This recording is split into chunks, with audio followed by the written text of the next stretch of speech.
ॐ सहना भवतु सहनौ भुनक्तु सह वीर्यं करवावहै तेजस्विनावधीतमस्तु मा विद्विषावहै। ॐ शान्ति शान्ति शान्तिः। ॐ पूर्णमदः पूर्णमिदं पूर्णात् पूर्णमुदच्यते पूर्णस्य पूर्णमादाय पूर्णमेवावशिष्यते। ॐ शान्ति शान्ति शान्तिः।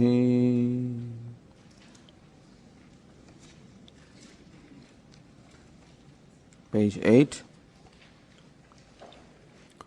श्रुतिस्मृतिपुराणानाम् आलयं करुणालयं नमामि भगवत्पादं शङ्करं लोकशङ्करं शङ्करं शङ्कराचार्यं केशवं बादरायणं सूत्रभाष्यकृतौ वन्दे भगवन्तौ पुनः पुनः। ईश्वरो गुरुरात्मेति मूर्तिभेदविभागिने व्याप्तदेहाय दक्षिणामूर्तये नमः। गुकारस्त्वन्धकारो वै ऋकारस्तन्निवर्तकः अन्धकारनिरोधित्वात् गुरुरित्यभिधीयते। सदाशिवसमारम्भां शङ्कराचार्यमध्यमाम् आचार्यपर्यन्तां वन्दे गुरुपरम्पराम्।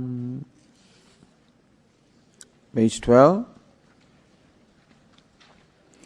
ॐ पार्थाय प्रतिबोधितां भगवता नारायणेन स्वयं व्यासेन ग्रथितां पुराणमुनिना मध्ये महाभारतम् अद्वैतामृतवर्षिणीं भगवतीम् अष्टादशाध्यायिनीम् अम्ब त्वामनुसन्दधामि भगवद्गीते भवद्वेषिणीम्।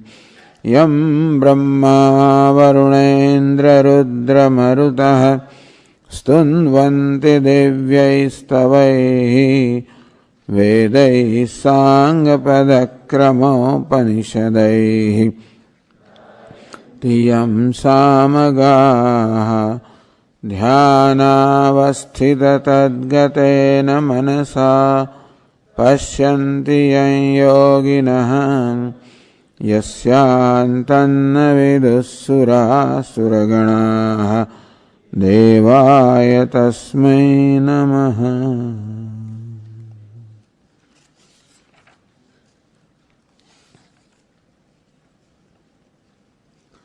Let us read from the verse number 12, the page 18.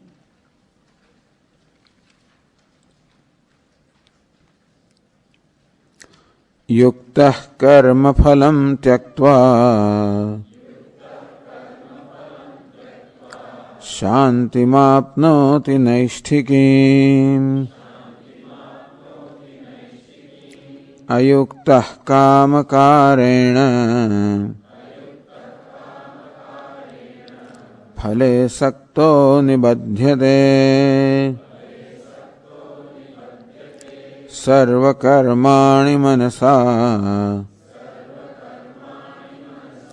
सन्न्यस्यास्ते सुखं वशे। नवद्वारे पुरे देहि नैव कुर्वन्न कारयन्। न कर्तृत्वं न कर्माणि lokasya srujati prabhu na karma phala sanyogam svabhavastu pravartate na datte kasyachit papam na chaiva sukrutam vibhuh ajñānena vrutam jnānam tena muhyanti jantavah jnānena tu tadajñānam yesham nashitam atmanah tesham adityavajñānam prakāṣayati tatparam vidya vinaya sampanne brahmane gavihastini shuni chaiva svapake ca pandita samadarshinaha. These verses describe the nature of the self and also the nature of the wise person who abides in the knowledge of the self. Navadvare puredehi naiv kuruvan nakaryam sukhamaste. The self, the consciousness, which is the true nature, can be compared to a king living in a city where this body is compared to a city having 9 gates. In the olden days, the city used to have the fort around them with number of gates. At night, the gates would be closed when there will be no communication, nobody going out, nobody coming in. In the morning, the gates will be open, the communication will begin. Something like that happens to this body also. At night, when you go to sleep, all the gates of the sense organs, they are all closed. Therefore, the mind cannot go out, the sense objects cannot come in, all transactions stop. Wake up in the morning, all the gates of the sense organs are open, the mind runs out, the sense objects, the data comes in. So there are some features which are similar in this body, therefore it is compared to a city. Just as around the city, as we say, there is a fortress, there are gates, there are gatekeepers, the sense organs are the gatekeepers. Intellect is compared to the minister, the mind is compared to an architect, the ego is compared to the prince, the sense objects are compared to the citizens. Like a setup is there, that is a city. And one advantage of comparing this equipment and upadhi to city is, just as in a city, the king lives in the palace. King himself does not do anything. In the presence of the king, everything takes place in the presence of the king. And so also in the heart, which is like a palace, as though the self with the consciousness abides, in presence of consciousness, everything takes place. All that is necessary is just the presence. In the presence, as we said, the mind performs its functions, the organs of perception perform their functions, the organs of action perform their functions. All of this takes place in the presence of the self. Naiva kurvan nakaryan. The self, the Atma, the consciousness, neither itself does anything, nor causes anybody or anything to do anything. It is the nature of things to do. Svabhavastu pravartate. It's the nature of the body, the mind, the sense organs to perform their actions and cause others to perform the actions. By performing actions and causing actions to be performed, gaining experiences and causing the experience to be gained, all of this belongs to the upadhi, belongs to the personality, belongs to matter. And all along, the self, the consciousness, is always abiding in its own glory, in its own wholeness, completeness, fullness. There is no doership, no enjoyership, neither papa or punya, virtue or vice. Nothing ever affects the self. Where the doership is there, that is where the virtue and vice would affect. But then, there is no doership in the self. I, the ego, which is a product of the union of the person and personality, meaning that on account of the identification of personality, I look upon myself as a doer, as an enjoyer, and therefore I as though suffer from the effects of the virtue and vice. This is because of ignorance. When the ignorance is dispelled in wake of the knowledge, how does the knowledge take place?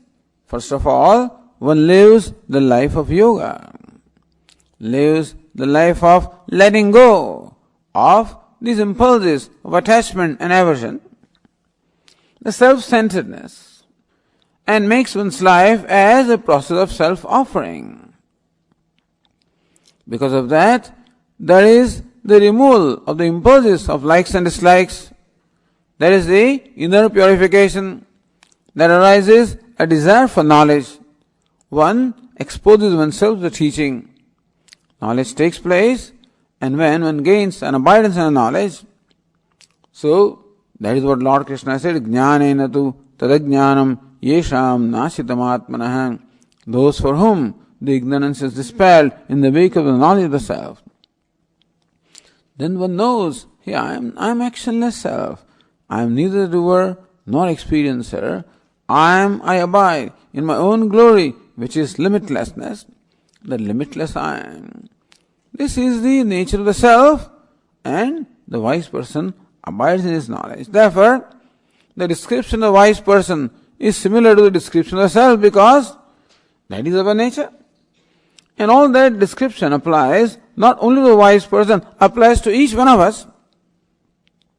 The only difference is that that person knows and we may not know. That's the only difference. Describing how his perception is. How does it relate to the world? The verse number 18 on this page 21 said, Vidya vinaya sampanne brahmane gavihastini. There may be a pious brahmana who is predominant in sattva guna, a cow predominant in rajo guna, an elephant tamo guna, a dog eater, all increasing in tamo guna. As we said yesterday, this personality is made up of the combination of these three gunas, sattva, rajas and tamas. It is that proportion that makes a given personality different from others. Each personality is made up of these three gunas, but because the combination is different, therefore each one of us is different as far as the personality is concerned.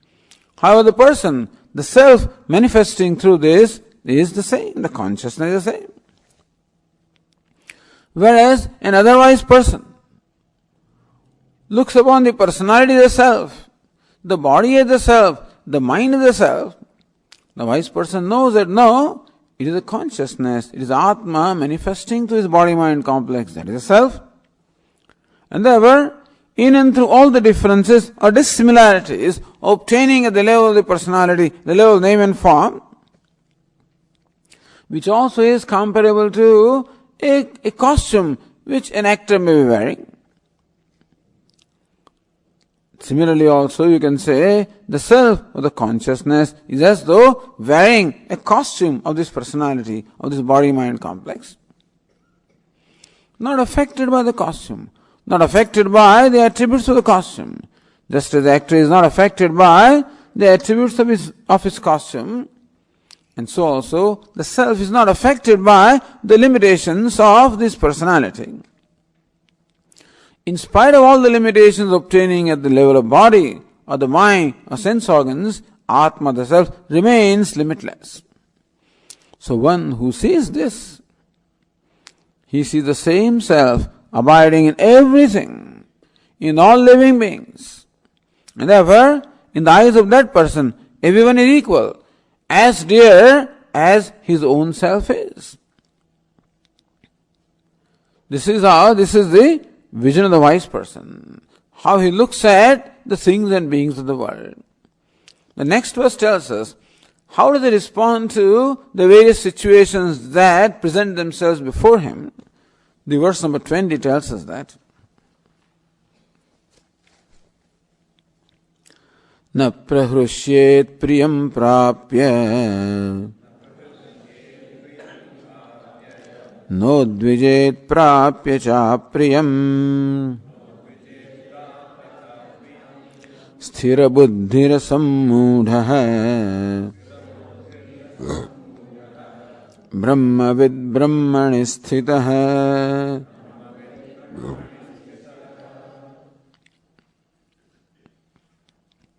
The second line describes a wise person. So many adjectives are given. Sthira buddhi, asammudha, brahmavid, brahmani sthitah. Brahmavid, the knower of Brahman. Meaning the one who knows the self as Brahman. Brahman means limitless. Brahmavid, knower of Brahman. One who knows that I am Brahman, I am limitless. Brahmani sthitah, and therefore abiding in that knowledge. Where the knowledge is free from any obstacles, and therefore abiding in knowledge, I am Brahman. Asammudha, because his moha, his ignorance about the self is dispelled. Sthira buddhi, and therefore his knowledge is sthir or firm. Meaning that this knowledge that I am Brahman is not to be assailed. He cannot unsettle from that knowledge.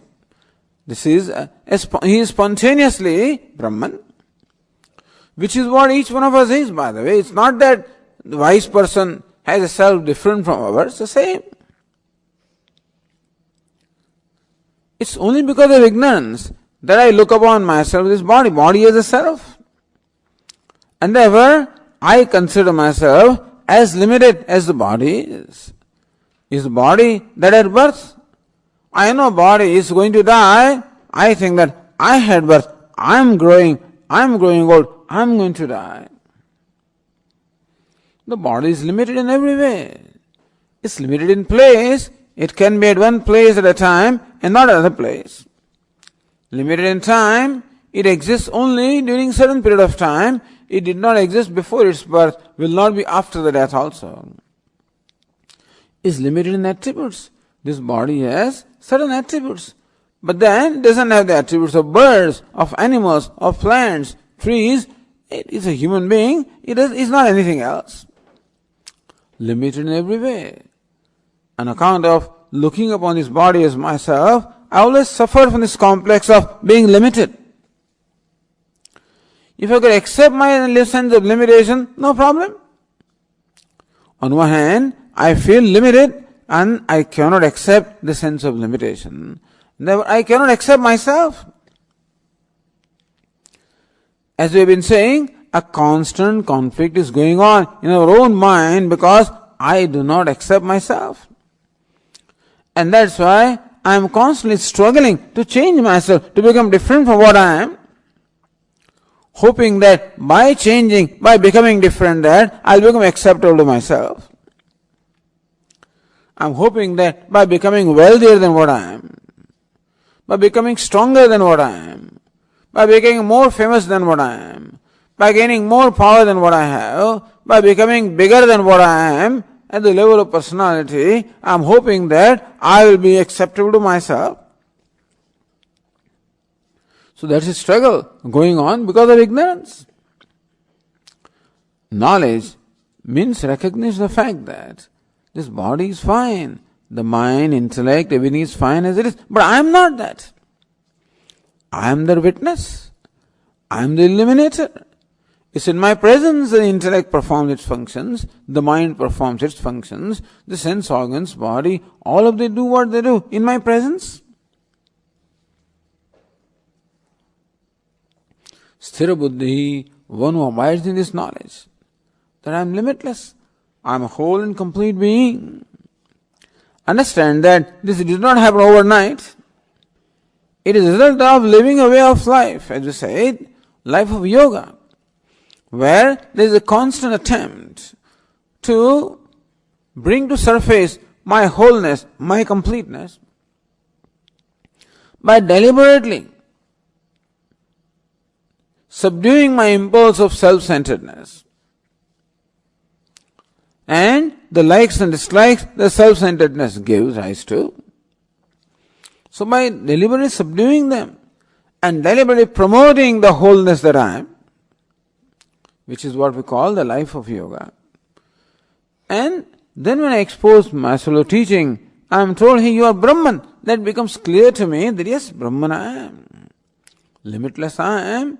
It doesn't matter the body is limited, but in this limited body, in the mortal body, the self that manifests is immortal. The immortal self I am. And limitless I am. Not limited by the time, place or conditions. Sthira buddhi, one who is firm, abiding in this knowledge. And for that person, as we said, everything is a self. Not only I am limitless, but whatever is limitless. Whatever is manifestation of limitlessness. As we pointed out yesterday, there is a scientist tell us that what we call tangible matter is nothing but the oscillations of energy. Is one energy which oscillates and appears as this multifarious matter of names and forms. What the scientists call energy is what we call consciousness, the self. Whatever is the vibration or manifestation of oneself, manifestation of one consciousness, manifestation of the limitlessness. And therefore, in the vision of wise person, everything is limitless. Everybody is limitless. Everything is manifestation of limitlessness or wholeness or completeness. Therefore, you no more brands anything as favorable or unfavorable, as desirable or undesirable, as likable or dislikable. This kind of divisions his mind does not make. Only a limited person will make those divisions. When I am suffering from a sense of limitation, feeling insecure about myself, in need of being accepted and supported, therefore, whoever appears to be a means of accepting me, supporting me, that becomes an object of my like. Whoever appears to reject me becomes an object of dislike. These likes and dislikes, attachment and aversions are possible only when one suffers from a sense of limitation. As long as I suffer from a sense of limitation, I cannot be free from attachments and aversions. But when one recognizes, hey, I am limitless, and whatever is Ishvara, as Swamiji says, not that Ishvara is one, or Ishvara is what is Ishvara. Not that limitless is what is limitless. What is consciousness. And you take anything, if you analyze, in fact, ultimately any name and form, any object will resolve into consciousness. Sthira buddhi, the one who knows this is what, one who knows, one who abides in this knowledge. For that person, there is nothing mine, nothing yours, nothing desirable, nothing undesirable. So Lord Krishna said in this verse, in the first line, Na prahrushet priyam prapya.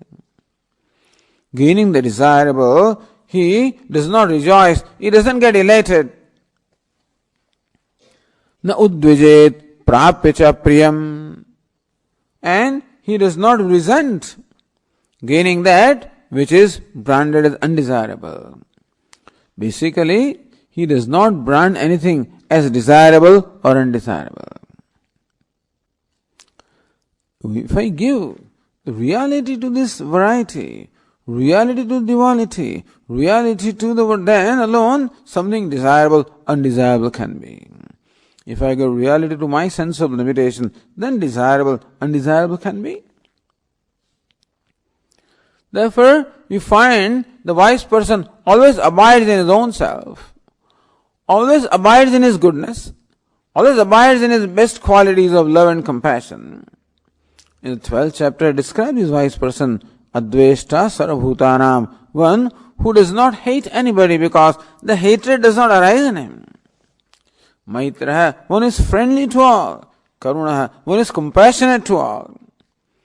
It is then when all these most noble qualities which are inherent in us, they all become manifest totally. This wise person is nothing but the manifestation of all the goodness, which is the nature of consciousness, nature of the self. This is effortless for the wise person. This becomes then a spiritual practice. It becomes a value for us to practice. Meaning that when we come across what we call desirable, let us not rejoice over that, knowing that the desirable is a subjective idea. What is desirable to me is not desirable to everybody. There is no such object called desirable, no such thing or a being called desirable or undesirable. There is something called sun, because everybody looks upon that as sun, S-U-N, or moon. They are all objects. Is there some object called desirable? Is there something called undesirable? If there is something called desirable, then everybody would look upon that as desirable. That's not so. What I think is desirable is perhaps undesirable to somebody else. Not only that, but what I call desirable today, I myself declare it undesirable tomorrow. And what I declare undesirable today, I might, under changed conditions, declare as desirable tomorrow. There is no consistency, even in me. And therefore, understand that desirable, undesirable, favorable, unfavorable, helpful, hurtful, all of these are subjective ideas, really nothing much more than projections of the mind. Our mind projects desirable upon something and then wants it. The same mind projects undesirable upon something else and then rejects it. So when we analyze the reactions arising from ourselves, when we analyze that these reactions of embracing something, rejecting something, clinging to something, I cling on to something because I think that is desirable, that is source of my happiness or security. And then I reject something else, branding that as source of my unhappiness or pain. When I realize that these are all projections of mind, world is what it is. It's I who looks upon that as desirable, undesirable, favorable, unfavorable. This success, failure, gain, loss, all these what we call dvandva, or all these pairs of opposites are very relative. There is no absolute thing called success, no absolute thing called failure. When a child is learning to walk, a 1-year-old child learning to walk, and the father encourages, come on. So, it lifts him up, makes him stand on his own feet, and says, come on, come. The child's 1 step, 2 step, then sits down. That 1 step is great success for the child. He's so happy. What about you and I? 1 step is what? Does it mean anything to us? Even if I walk 5 miles, it doesn't mean anything. But if suppose there is fracture in my legs, I was laid up in bed for 3 months, and now the doctor says, come on Swamiji, try. No, I can't. Put your foot on the ground. I can't do that. Come on, try. Take a step.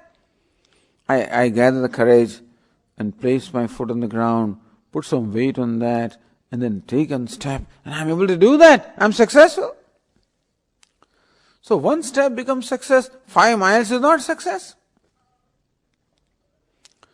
All these are simply subjective ideas, projections of the mind. Understand that the whole world lives in these projections.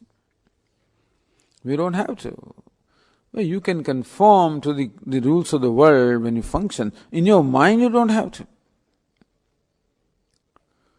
And we have to respect the code of conduct of the world. Swamiji, even if you say there is no success, but the world always measures my performance. You say that you pay attention to your action and don't worry about the result, but the world always judges me by the result. What am I going to do? So you do that. You also respect the result, knowing fully well that you cannot control it. All you can control is your effort. Therefore, we have to function in the world, and therefore we have to respect whatever frame of reference or code of conduct the world has evolved, created. Wherever mind we know, there is nothing desirable, nothing undesirable, no success, no failure. And therefore, I will not be clinging to something, not hating something. This favoring something and hating something, these are the reactions of the mind. And we should make an effort that we become free from the reactions, recognizing that these reactions are because of the perception of my mind, not because I'm looking at the world from the eyes of my own projections and not looking at the world as it is. And thus, progressively becoming free from these reactions. That's the value that we learn from what is spontaneous for the wise person.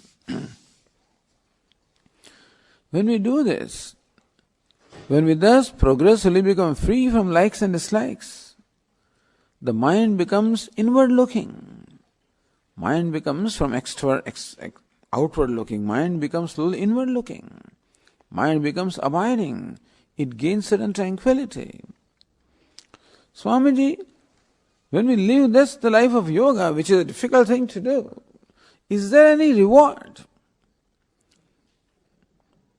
You say that, all right, don't encourage your likes and dislikes.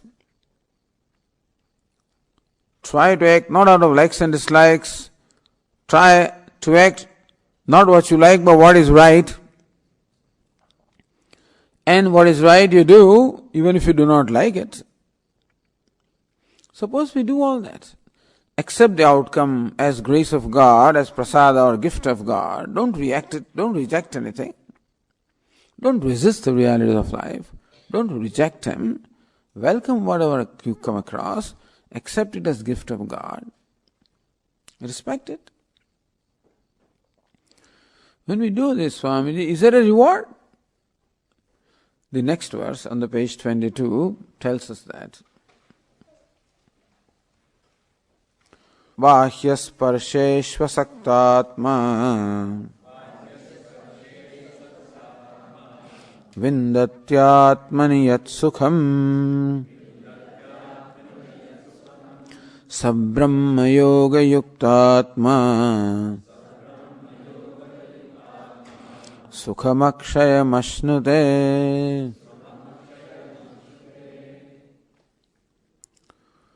Bahyasparsheshu asaktatma. As our attachment and aversions for the external objects, as it slowly reduces, we begin with a lot of attachment and aversions. As the pressures of attachment and aversions, likes and dislikes reduces, as the mind becomes, to the extent that the likes and dislikes are reduced, to that extent the mind becomes inward looking. Lord Krishna says, the extent to which the mind becomes inward looking, to that extent mind experiences the happiness which obtains within the self, within my own self. The idea is that the happiness is the nature of the self, nature of consciousness. Happiness is not the nature of any object.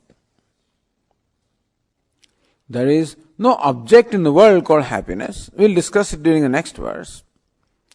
But here, as our mind becomes free from attachment and aversion, which is called vairagya, from raga and dvesha, the extent to which my mind becomes non-reacting, the extent to which I can maintain a tranquility or a balance under various conditions, the extent to which my mind becomes abiding, becomes inward looking. Keep that door open because it keeps on making noise. Atmaniyat sukham tad vindati. The person automatically experiences the happiness which is inside, which is within. Happiness is nature of the self. And our mind can be compared to a pool of water. If the water is transparent, if there is no impurity in water, if the surface of the water also is calm, then the body of water is transparent. We can see the bottom very clearly. That water also becomes an excellent reflecting medium. If there is space, sky with stars, you can clearly see the reflection also. More the impurity, less the capacity to reflect. More the disturbance of the surface, less the capacity to reflect. So also, more of these likes and dislikes and more of the impulses in our mind, less is transparent, less mind is transparent, less the capacity to reflect. So what is obtaining at the bottom of the pool of the mind is self, the conscious, the happiness. And the extent to which the mind becomes pure, to that extent, we can experience the happiness. You don't have to wait for some day. The reward is immediate. You become free from you become little bit of free from impulses or likes and dislikes. To that extent, you enjoy the inner peace. To that extent, you enjoy the inner contentment. To that extent, you enjoy the inner satisfaction. That's what we call happiness. So this verse tells us, as we progressively become free from likes and dislikes, by living the life of Karma Yoga, to that extent, the mind becomes inward looking. To that extent, mind enjoys an inner peace. And understand that what we are seeking ultimately is to be pleased with our own self. To be at peace with ourselves, that's what we are seeking. As I say, I am the problem and I am the solution. The restless I is a problem and quiet I is a solution. The displeased I is a problem, the pleased I is a solution. And as the mind becomes free from the attachment and aversion, the extrovertedness, to that extent the mind becomes inward looking. To that extent it enjoys an inner peace. To that extent I enjoy the satisfaction or happiness which is my own nature. Often the question is asked, Swamiji, how do I know if I am making progress? How do I know if my mind is getting pure? You are the judge. The purer the mind gets, more abiding it becomes, more I find myself at peace with myself. And more I am at peace with myself, more I am at peace with the world. My conflict with the world essentially arises from my conflict with my own self. My non-acceptance of the world also arises from my non-acceptance of myself. So Vedanta teaches that rather than trying to work hard and change the world so it becomes acceptable, rather bring about a transformation in you so that you become acceptable to yourself. Automatically you will find the world also acceptable to you. Just bringing about an inner transformation. By living the life of Karma Yoga. What is Karma Yoga? Performing our day-to-day activities in the spirit of offering. Every activity, may I perform every small activity as my offering to the universe, as something which becomes useful to the universe. Constantly, I try to become useful. I try to contribute whatever little I have. The spirit of becoming useful, spirit of becoming contributor. This is what we tell our youngsters, that you cultivate your faculties, your intelligence, your skills as much as you can. It's our duty to gain as much knowledge as we can and cultivate our skills as much as we can. And then utilize all of them in being a useful person. Have a value of being useful. In what way can I become useful to the universe, to the community, to my family, to my society, to my community, to my country, to whatever? The spirit of being useful. Gaining satisfaction out of being useful to someone else. Gaining satisfaction out of giving satisfaction to somebody. Gaining satisfaction out of contributing to somebody. It is that spirit which releases my mind from the self-centeredness and from the impulses arising from self-centeredness. The extent to which my mind becomes abiding, to that extent I discover the inner joy. Sab Brahma Yoga Yuktatma. Ultimately that process culminates in the knowledge that I am Brahman, I am limitless. Sukham Akshayam Asnute. That person experiences or attains the Akshayam Sukham, undecaying happiness, meaning limitless happiness. So understand, this is a process. Process is to make our mind inward looking, make our mind abiding by releasing the mind from the impulses, by living the life of yoga. And that culminates into recognizing and abiding myself as limitless happiness. But Swamiji, how can I do that? There is so much fascination I have for the pleasures, so much fascination I have for the accomplishments, for name, fame, recognition, for wealth, prosperity, for power. This is what my mind right now is so much attached to, so much fascinated by. Always thinks of those things. How can that mind become inward looking? It is so much extrovert because it has so much value for this. So what do we do? Right now there is this built-in pattern of thinking in my mind where the mind looks upon these objects and accomplishments as very valuable, looks upon them as sources of happiness. I think that this world is the source of my happiness or security. And as long as my mind continues to think that happiness is out there, security is out there, so long the mind will run after whatever it looks upon as the means of happiness and security. As long as mind is running out, how can I enjoy? How can I experience the happiness which is in myself? So in the next verse, Lord Krishna tells us a method of educating our mind. It has just become a habit of the mind to always run out, to such an extent that after listening to Vedanta, even when I understand that really there is no happiness out there, I find that my mind still runs out. So what do we do with this mind? We constantly educate the mind. How do we educate? The next verse tells us,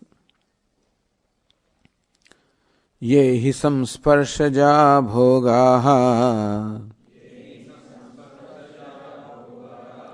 dukkhayo naya evate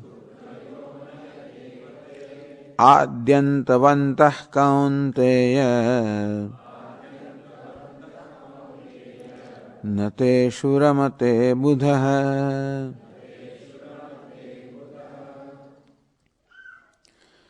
Yehi samsparshaja bhogaha. Lord Krishna says that the pleasure that is experienced when we experience the external objects, the pleasure that we find in them, the happiness that appears to come from the experience of external objects. See, the objects where object includes not only object of senses. Of course, our senses, such as our palate, enjoys good food. The eyes always wants to enjoy the good forms and colors.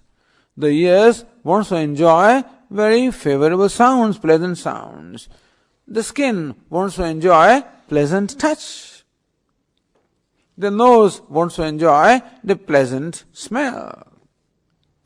We have the 5 organs of perception, and there are corresponding 5 objects of the world, and there seems to be a natural affinity our organs of perception have for the objects of the world. Our ego enjoys other things. The ego enjoys name, fame, recognition, power. That's what the ego enjoys. Our emotions enjoy yet other thing. It enjoys the company of people whom it loves. So understand that in our life, enjoyment comes at different levels. The grossest level of enjoyment comes from the senses, from the objects of senses. Little subtler level of enjoyment is at emotional level, when we are in company with the people whom we love. Third level of enjoyment is intellectual enjoyment, which comes when we learn new things. When you gain knowledge of new things, there is a lot of excitement, that is the intellectual enjoyment. Fourth is the enjoyment of ego. When I gain success, when I gain respect, when I gain recognition, there is enjoyment also, enjoyment level of ego. Each following enjoyment is subtler than the previous one. That is why we find that for the enjoyment of ego, a person can give up every other enjoyment. How people can give up all their comforts? They don't even bother to eat or drink because they are contesting for election. Day and night they work hard for gaining power which will satisfy their ego. That's the subtlest enjoyment. But idea is that these are all called pleasures we gain from the contact with the external desirable objects. So in this verse, Lord Krishna tells us, what is the nature of this pleasure? What is the nature of this happiness? Dukkhayo na evate. Lord Krishna says that, in fact, they are nothing but sources of pain. What we look upon as source of pleasure is really nothing but a source of pain. You now tell me, who gives me pain? What causes pain to me? Only a source of pleasure can cause pain. Think about it. A source of pleasure alone can cause pain. This person is very dear to me, source of great pleasure when in company. That person alone can cause me pain by becoming unfavorable to me, by not responding to me, by hurting me. Who can hurt me? That which helps me alone can hurt me, otherwise nobody can hurt me. Understand, who can give me pain? Who hurts me the most? The people who are closest to me hurt me the most. Is it not so? Those closer a person is, more possibility of that person hurting me. Because closer a person is, greater the expectations are, and more the possibility of those expectations not being fulfilled, and therefore a greater sense of hurt. I was looking forward to something, Swamiji. When I heard that Next, when I'm going for bhiksha next, they're preparing this gulab jambu, which I love. Look forward to them. When they do not turn out to be of my taste, then I become very disappointed. If I had no great expectation, there would be no great disappointment also. We go to a certain movie with great hopes. Because my favorite director has made that movie or my favorite actor is there. If that movie does not turn out to be according to my expectation, it will be a great disappointment. If there's no appointment, there's no disappointment also. Lord Krishna says, understand, what you consider as the source of happiness, in fact, are the sources of sorrow. In other way also we can say that if we look at the process of experiencing something desirable, let us say that I got a job, a new job, I want a particular kind of car, a sports car. Now it doesn't come cheap, it's expensive to work hard. It may require working hard for several years, saving money, depriving myself of my regular pleasure, because I can save money then only. Okay, don't give up restaurants. Only movie once a month. At home also, I'll eat chocolate candies once a week. Ice cream only twice a week, etc., etc. I cut down a lot of things. I suffer the pain in order that I can save money to get the desirable car. It may take a few years when I save enough money to buy that car. Oh, that is a great joy, Swamiji. But I did not recognize that in the process of acquiring that. See, because my mind is craving for something, that craving is pain, understand? Until that craving is satisfied, I suffer from pain of craving. When finally my desire is satisfied and I get it, I'm greatly elated, no doubt about that.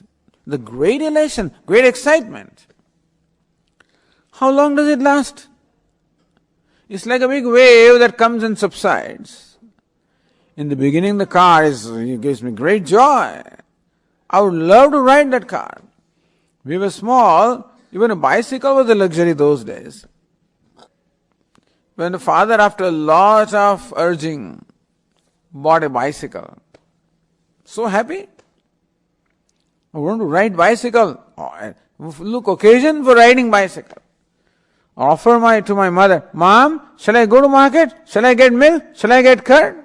Mother also is surprised. This fellow who doesn't do anything now is asking, but I am interested in riding my bicycle.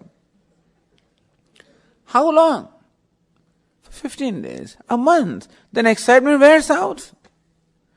The same bicycle also can become now a liability because now my neighbor's son also comes. Hey, can I borrow a bicycle? Because those days very few people had that, and therefore everybody wants to borrow. Then I have to quarrel with them, and I have to tell them lies, and somehow because my bicycle is so dear to me, I don't want anybody to touch it. And when they take it, they don't care, they are not careful about how to use it. All kinds of scratches are there. I don't want that to happen. So this becomes big liability. Acquiring involves a lot of pain. Preserving involves pain. And if for any reason the bicycle suffers from something happens to that separation is extremely painful.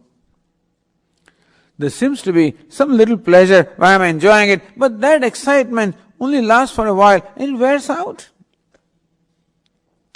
And this is true of every object of pleasure. We never keep a proper accounting. We only look at the joy that comes when our desire is satisfied. We do not realize that keeping the desire in the mind for a length of time itself is pain. While desire is satisfied, there is happiness, all right. But even then, when my father gets me a bicycle of a certain brand, unfortunately, my friend's father also bought a bicycle for him, which is a better bicycle. Already my excitement on my bicycle is gone because it's not as good as that one. So when we are enjoying a certain pleasure, then also we are aware of the limitation. We know that it could be better. And therefore, a certain sense of lack or dissatisfaction remains even while enjoying something. And I know also it's going to come to an end. When we were small, we could hardly watch a movie. It was, you would not know, but even a few small amount that was required, we had to really urge our father or parents so much, then you can go to a movie. That may be once in a month or 2 months or something like that, or a few months. And then you get the front row or something like that, Because in movies, front row is the worst thing. But that's fun. But then also I'm so excited. Those days in the movies they used to show slides, advertisements, in the beginning. I would watch, I enjoy those slides, there's nothing to enjoy there. But I wish that would never end. So a movie should not begin because I know when it begins it's going to come to an end. What begins comes to an end. Adyantavantah kaunteya. Every pleasure has a beginning, has an end. And when it ends, it leaves my mind. There is a vacuum in my heart. There is a sense of separation, sense of loss. Number one, what can make me happy can make me unhappy also. Meaning that my unhappiness or sorrow comes from those who in fact are the sources of my happiness. Number one. Number two, that in acquiring the object of happiness there is pain involved, pain in terms of entertaining the desire which is painful and the efforts required to acquire that. While enjoying an object of pleasure also, I know I am aware of the inadequacy of that and therefore I am not quite satisfied. And when there is a separation from that object of pleasure, there is again a void or unhappiness. Unhappiness before, unhappiness in the middle, unhappiness at the end. In fact, happiness is in between a little bit, but generally it is all nothing but unhappiness. And what happens is, this habit of mine of seeking pleasure from the worldly objects creates that kind of a tendency to again desire a worldly object, and these tendencies keep on growing. What also happens is that my mind always wants variety. It always wants more than what it had before. So what satisfied me earlier no more satisfies me now. I want more of it. I want different from it. I want more of it. And thus exerting more and more. Also, the capacity of any object to give me happiness also follows what we call the law of diminishing return. The first day my bicycle gives me great joy. Second day, a little less. Third day, a little less. After a month, very little. After 6 months, is okay. Then my mother says, my child, go and get the market, vegetable market. No, I have no time. Now I am not interested even.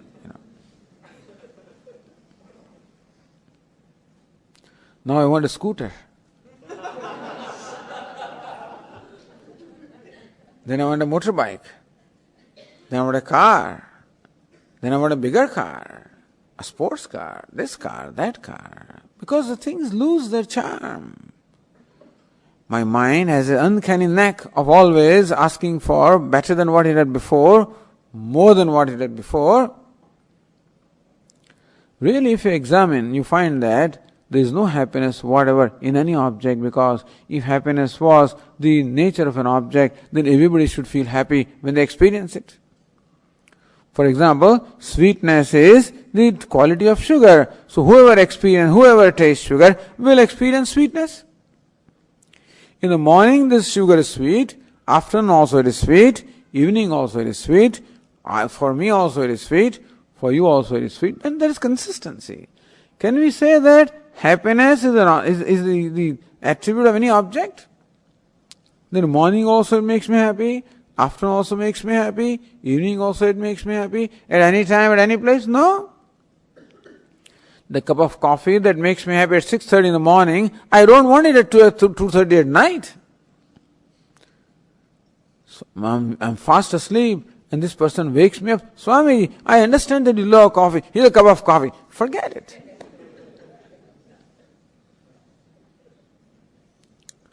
There is no such object called happiness, or no object has the quality of happiness. Understand that it is something that we have superimposed upon that. Now, what we want is different from what people wanted 25 years ago, different from what they wanted 50 years ago. They didn't even know, they did not desire it also. Because nobody knew that. There's nobody knew a computer, nobody knew cell phone, nobody knew iPod, nobody all kinds of stuff, what is it? I forget, but anyway, so all kinds of gadgets are coming. Even 25 years ago you did not know that. What is it, black something? Blackberry? Yeah, whatever,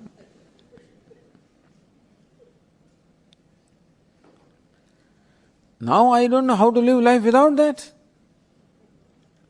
When the Blackberry comes in the beginning, it's very exciting, then it's okay. You get used to it. So Lord Krishna points our attention, analyze an experience of happiness. We said on the very first day, even when I am experiencing my most favorite thing, then also, if I pay attention, I find that happiness is not coming from outside. Happiness is always welling up from within. Whether it's my favorite motor car, it's my favorite Blackberry, favorite anything. When I experience that and enjoy that, the happiness is welling up from within, not from without. Which means what was there alone is being experienced, that object just becomes instrument, becomes okay, just the example they give is a very crude example, but one of the traditional examples given is that of a dog. You must have seen some dogs chewing on dry bones. Keep on chewing. There's nothing in there. So what is the taste that this dog is getting? When it chews the dry bone, the sharp edge of the bone cuts its tongue and its mouth, and blood is dripping from that, and it is only tasting its own blood. Think that it is coming from the bone, and it is enjoying that thing. And so when I'm enjoying a thing, I think happiness is coming from there. In fact, happiness is coming from my own self, which is what I'm enjoying. But this needs to be, we have to pay attention. We are so habituated to think the way the world thinks. We have taken things for granted and never subject this thing to any scrutiny.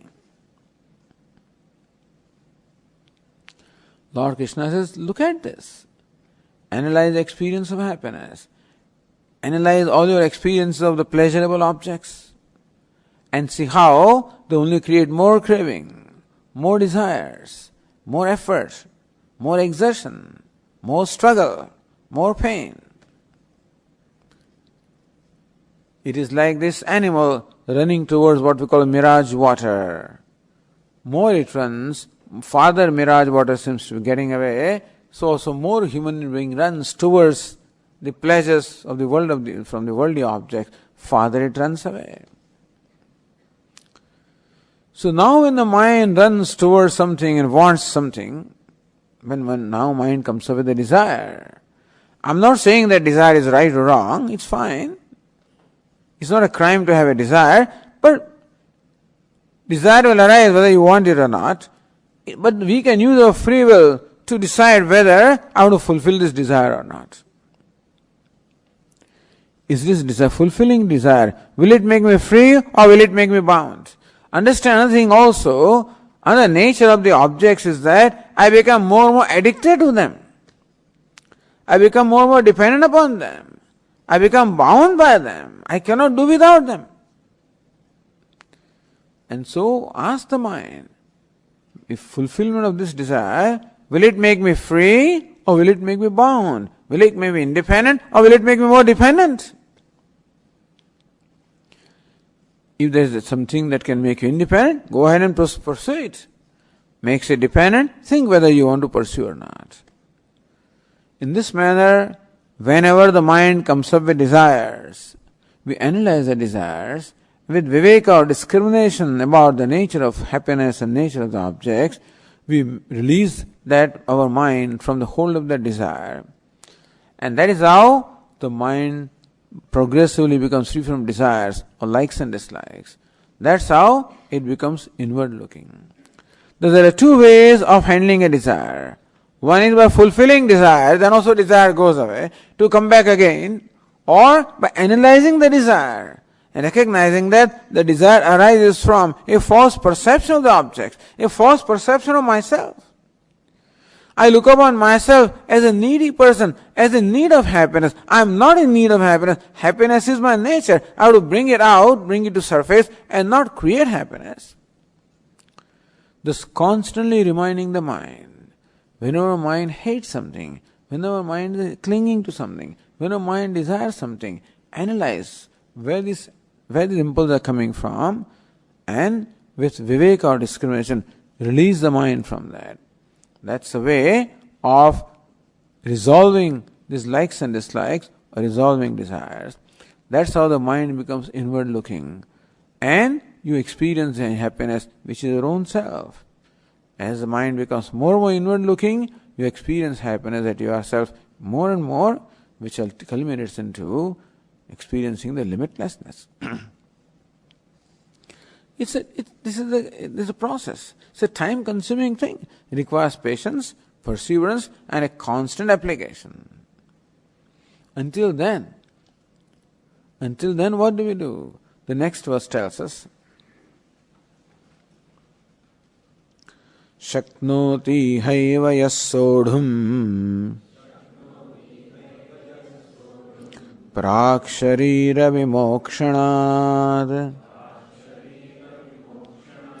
kama krodhodbhavam vegam sayuktasya sukhi narah.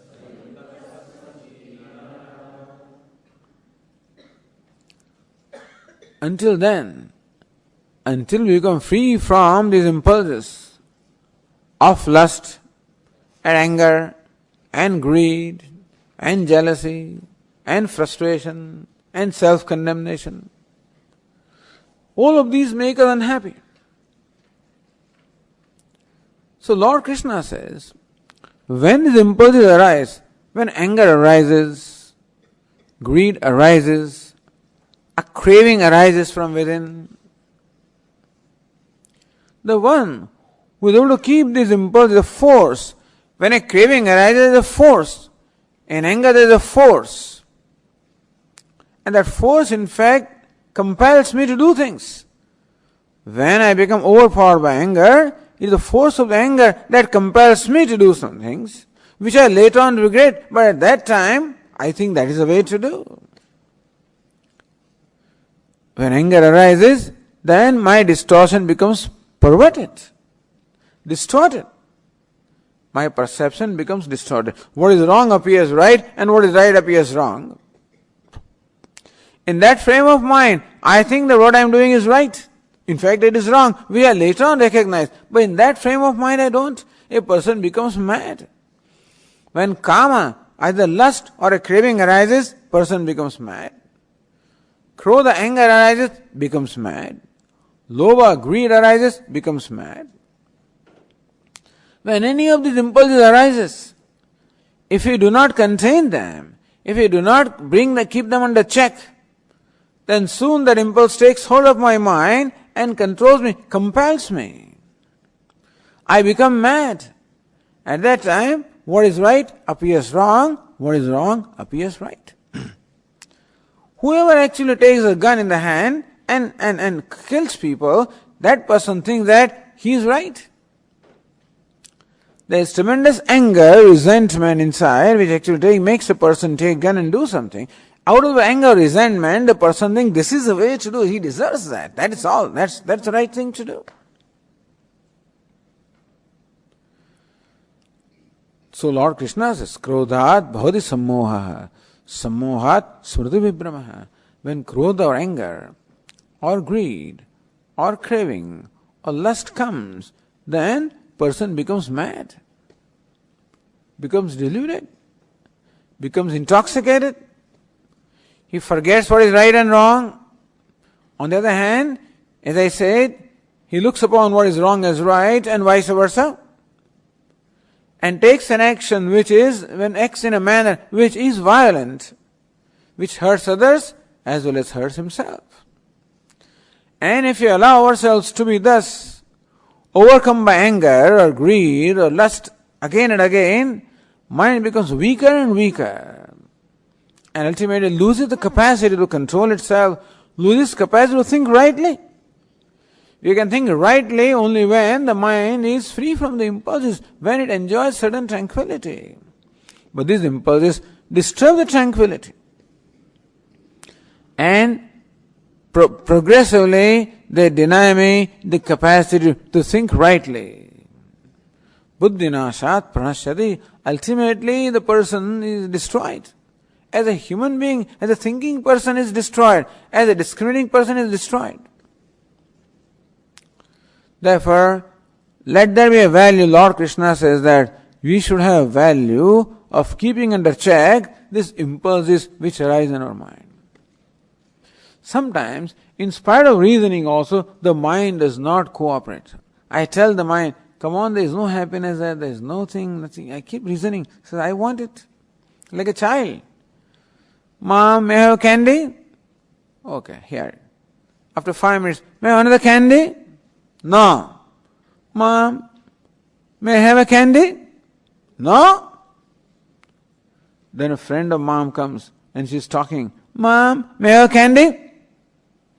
The mom cannot get angry in presence of friend. Okay, give us a candy. But suppose the mother doesn't want to give candy. Says, no, my child, you know what? If you keep eating candy, it will spoil your teeth. It spoils your stomach. It makes you high. Makes you, hyper. It's no good for you. The child listens. After 2 minutes says, Mom, can I have that candy? Again you reason with it. After 2 minutes again it comes, Mom, may I have a candy? Sometimes our mind also is like that. The earlier verse told us that we should constantly educate our mind with proper reasoning, making the mind see the disadvantages involved, the pain involved in all this pursuit of pleasure. Sometimes the mind is such that in spite of reasoning with it, it just insists upon doing what it wants to do. Then what do? You exercise your will and control the mind. He says, mind, you are not going to be allowed. Anger is there within, okay. It doesn't subside. But I close my mouth and this anger will not come out as any words. I keep my hands also under control. Anger will not result into any physical action. Meaning that I keep those impulses under control, under check.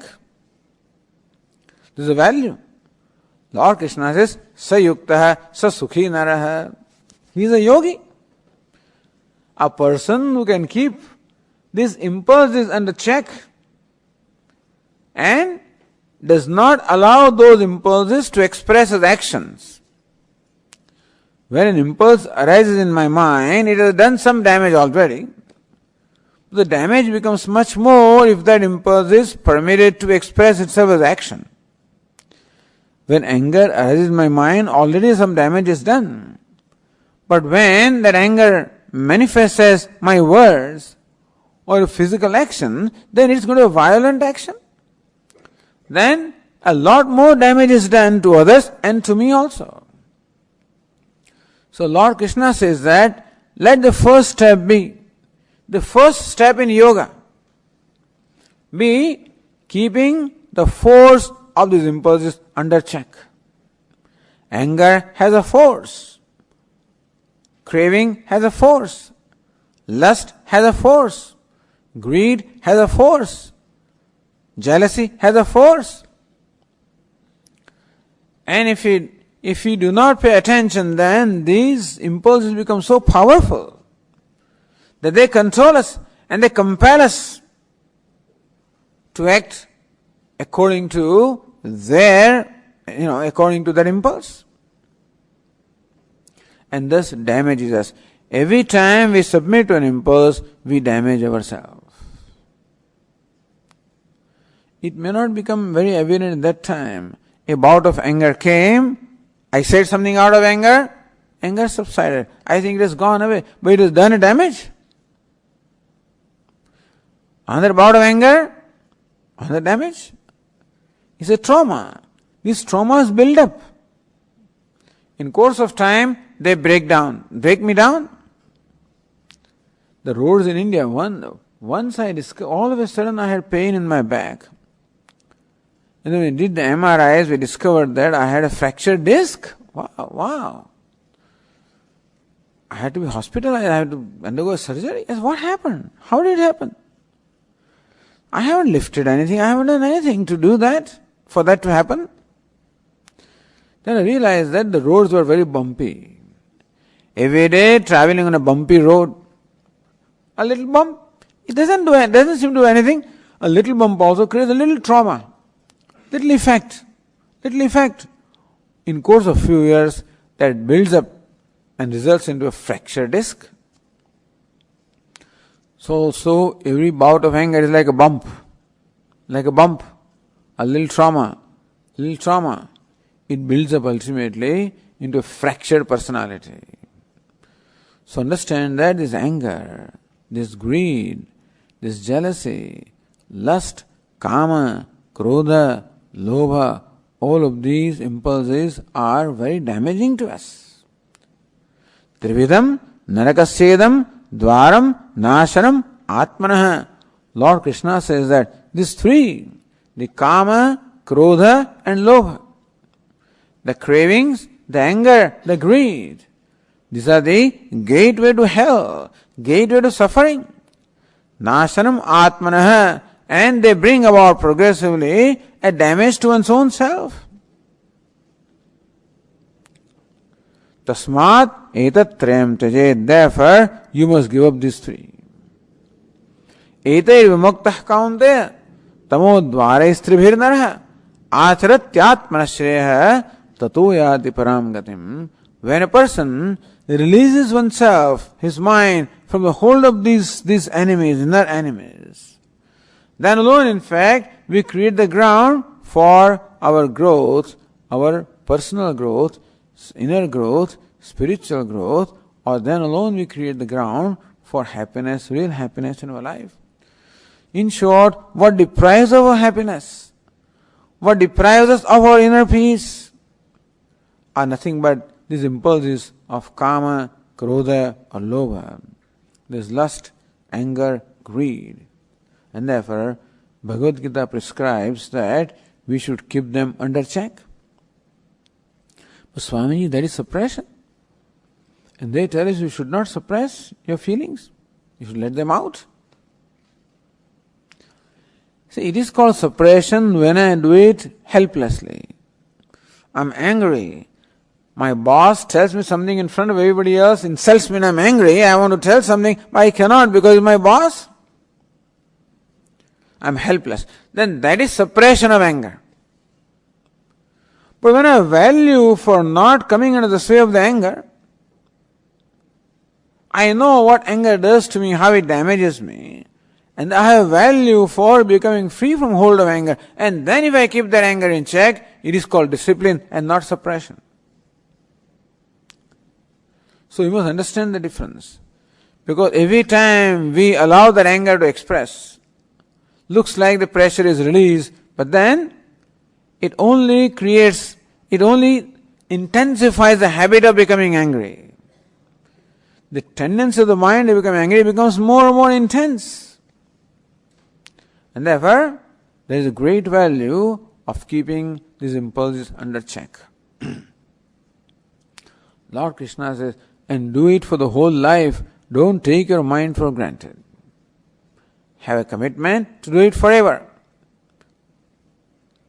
Sayuktaha sasukhi naraha. This person is a yogi and he is a happy person. Not the person who comes under the sway of his impulses. He is an animal. Only this person can be called a human being who can keep these impulses under check. And that culminates into what? The next verse tells us that. Kama krodha viyuktanam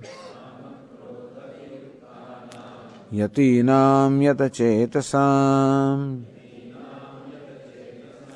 abhito brahma nirvanam vartate viditatmana. Kama krodha vyuktanam yatinam. Those who have thus made their mind completely free, ultimately a time will come when impulse will not arise in the mind. In the beginning, it requires effort to keep it under control. Then slowly, the mind is available for reasoning. And thus, constantly, I am committed to making my mind free from all the impulses. They alone may cause attachment and aversion. That's another name for kama and krodha. And as a result of that, as the mind becomes inward looking, the mind experiences the inner joy or inner cheerfulness. There's a further incentive to become free from these impulses when the mind becomes thus abiding.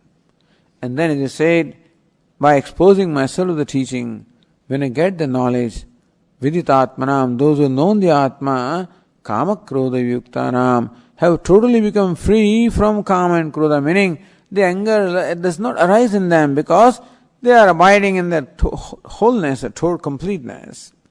Yata chetasam, therefore, their mind is completely under control. Abhito bhyatinam, of these renunciates in the primary sense, abhito brahma nirvanam, for them there is moksha here and hereafter, meaning they are liberated while living. What to talk of liberation after the drop of this body also.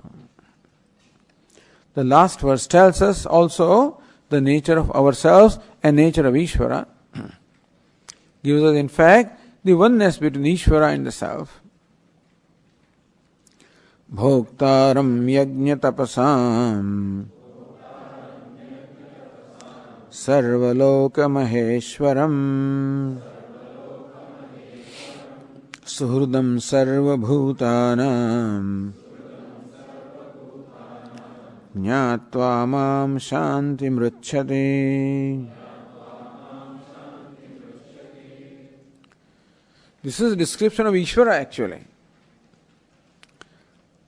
So, in Bhagavad Gītā, of course, there are many verses which describe the nature of Ishvara or Lord or God. This is one of the verses which tells us a few traits of God or Ishvara. Bhoktaram yajna tapasam, the one who is the enjoyer of all yajna. Yajna means all the acts of worship. Tapasarya, all the acts of austerities or penance. A religious spiritual seeker in the life of an aspirant, this yajna, dana, tapaha will be woven into the life. Lord Krishna says that in life of everybody, this yajna, dana, tapaha, they must be there. Yajna meaning there must be daily worship. Dhanam means charity. Tapas means austerity. When I interact with other people, my attitude is dhanam or charitable. Charity not only in terms of money, in every term. Charity. Be large-hearted. Be generous. Let go. Don't insist. Make other people happy. Let them be right. That kind of charity. Yajna. Let there be worship in your life. As we said, we describe that worship of the devatas, worship of the pitrus, ancestors and parents and sages and teachers and devatas and whatever. Worship the universe. Austerity. Let your life be as simple as possible, as non-demanding as possible. Thus, a typical aspirant performs tapas or austerities, performs yajna or the acts of worship, performs dhanam or charity. When you do this, who is the beneficiary? Lord Krishna says, Ishvara is the beneficiary. So whatever you do for the world ultimately goes to Ishvara or God, because He alone is manifest as the universe. He alone is the form of all the devatas. He alone is my own self also, and therefore, Bhoktaram yajna tapasam. Ishvara is the one who is the experiencer or enjoyer of all the acts of worship and all the austerities. Sarvaloka Maheshwaram, He is the great Lord of all the worlds. He is the ruler, He is the creator, the ruler, the ordainer, because of whom there is order in the universe. He is the very order in the universe, because of which the whole universe functions in the spirit of harmony. Surdam Sarabhutanam, He is the well-wisher of all the beings. Ishvara is the well-wisher. God is always well-wisher. He never gets angry, never punishes. Our concept of Ishvara is not an angry God or a punishing God or taking revenge upon somebody. Or he has partiality for some and then cruelty for somebody else. That is not there because he is whole, complete, he is limitless. In limitlessness, there cannot be partiality, there cannot be cruelty, there cannot be demand. The idea is that Ishvara, the universe, is Surdam, is always well-wisher of everybody. Call it universe, call it the infinite wisdom, call it Ishvara, Surdam is always well-wisher. Understand that the universe is a well-wisher, not an enemy. Ishvara, who is manifest as universe, is Surat. He is a well-wisher. He is always helping us without expecting any reward, without expecting anything in return. No, Swamiji, that's not right. In my life, I have all bitter experiences. World has not done anything to me. Always getting shocks one after the other. So some people have this perception. World is a miserable place. World is a place where there is nothing but pain. World is only inimical to me. Seems to be always taking revenge, always hurting me. But here it is said, no, that's not so. In fact, it is benevolent. It is not malevolent, but benevolent. The order of the universe is benevolent. Anyway, we have run out of time, so we don't have much time to discuss it. But the idea is that if we analyze the past experience of our life, many things which at a given time appear to be painful, appear to be inimical to me, appear to be malevolent, in course of time, in the hindsight, we find that it ultimately was beneficial. What appeared to be hurtful turned out to be helpful in hindsight. When a painful event happens today also, of course we resist it. But then we think that the world is unfair to me. But we do not know what effect this event is going to have in future. We don't know that. In our limited intellect, we brand something as unfavorable, as undesirable. But here, there is a trust that the infinite wisdom does whatever it does, always does things that is good for everybody. That's how Ishvara is. Suhridam sarabhutanam jñātvamam, knowing me as such that I am the well-wisher, I am the order, I am the recipient of all the good things that you do. Whatever good actions you perform, whatever acts of worship you perform, whatever charity you perform, whatever austerities you perform, I am the beneficiary, Lord Krishna says. Lord says, I am the order. I am the great Lord of the whole universe, meaning I am the very order which maintains the harmony of the universe. And the order is benevolent order. Sudam is well-wisher of everybody. That is how I am. Jñātvamam, knowing me as such. Knowing Ishvara as what? As my own self. That Ishvara is universal self, who is universal harmony, who is well-wisher, that is nothing but my own self. Knowing that Ishvara as my own self, jñātvamam shantim rucchati, one attains peace, one attains abiding peace, one attains liberation.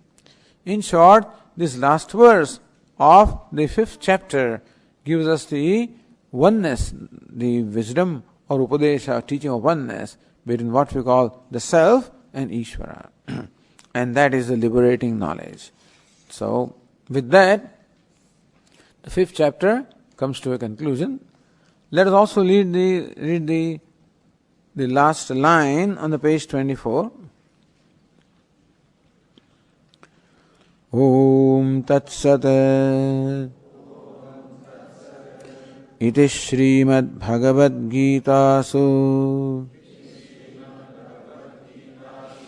Upanishadsu Brahma Vidyāyam Yoga Shastre Shri Krishna Arjuna Samvade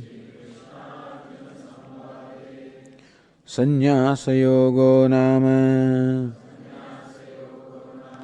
Panchamodhyāyah.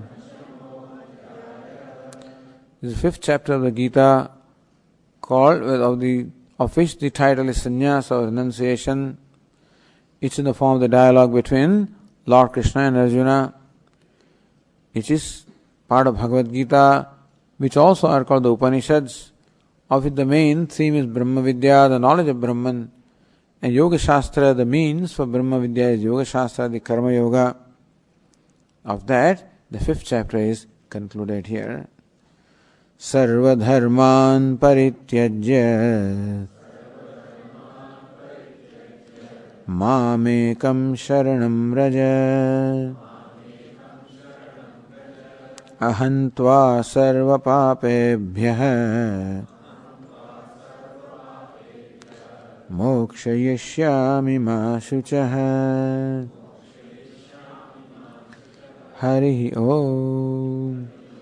Om Purnamadah Purnamidam Purnat Purnamudachyate Purnasya Purnamadaya Purnamevavashishyate. Om Shanti Shanti Shanti.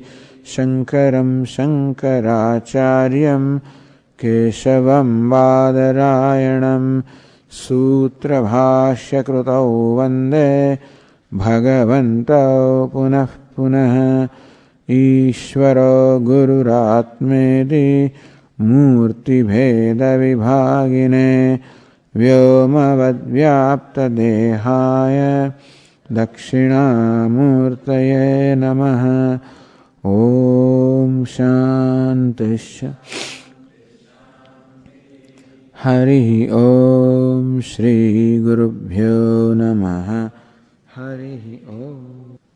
See, Bhagavad Gītā is a complete text. It addresses not only Uttamadhikari, the best aspirant, it addresses aspirants at all levels. And therefore a in-depth study of Bhagavad Gītā is most useful. That's why we suggest start classes in Bhagavad Gītā. I suggest that you do attend them, because even if you studied Gītā, you continue that. Because every time you look at it, you always get something more. Not that Gītā has changed, but we change. And therefore, it is like Ratna, it is an ocean. Ocean is called Ratnakara. Ratnakara means the mine of jewels. Ocean is mine of jewels. More you dive into that, more jewels you get. This text, such as Bhagavad Gītā, also are mines of jewels. Jewels of wonderful thoughts, wonderful insights. This teaching is meant to give us insight into our life. Because a right insight is liberation, wrong insight is bondage. So right insights in our life, right directions, gives us a map and the path, gives us a destination and the map. Both of these are given by the Gītā. It's a must. Just as you cannot be driving on the road without having a map, and so also you could not be living life without a map. And that's what Bhagavad Gītā is. And I think everybody should really study it, and I strongly recommend that you attend those classes and continue your studies. Of course, this Gītā home study also is there. There is a study group, so you may meet and discuss. But that's not a replacement or alternate of the classes. Along with that, also that should be done. So anyway, that is how we conclude our talks this year. All we have is 4 evenings, that's what we have, and that's why we take a whole chapter and give the theme of the whole chapter. In fact, this chapter has many more verses, and many more things can be said about it also. But with the time that is available to us, we have attempted to deal with the most important topics and try to do as much justice as we can. So we have a glimpse, or I would say more than a glimpse, an understanding of what that chapter of Gita has to say. And this way we have deliberately chosen Gita as every year we take a new chapter. So this is how our study is going to be. But do take advantage of the classes available here and all other programs and books and cassettes and whatever else you can get. But let the study become a routine. Let that become a nitya karma. Karma means a part of our life. Just as we take shower and every day we do things, let this also become part of our life. Take out some time, take out half an hour a day, either in the morning or the evening, so you can expose yourself to this teaching. I think it's very important because our battery needs to be charged again and again. We get worn out doing the activities of the day. You again need replenishment. Like there are these battery operated cars, so every night you put them on charging. Next day it is available to you. And so this exposure to teaching also does that to us. And so please do that.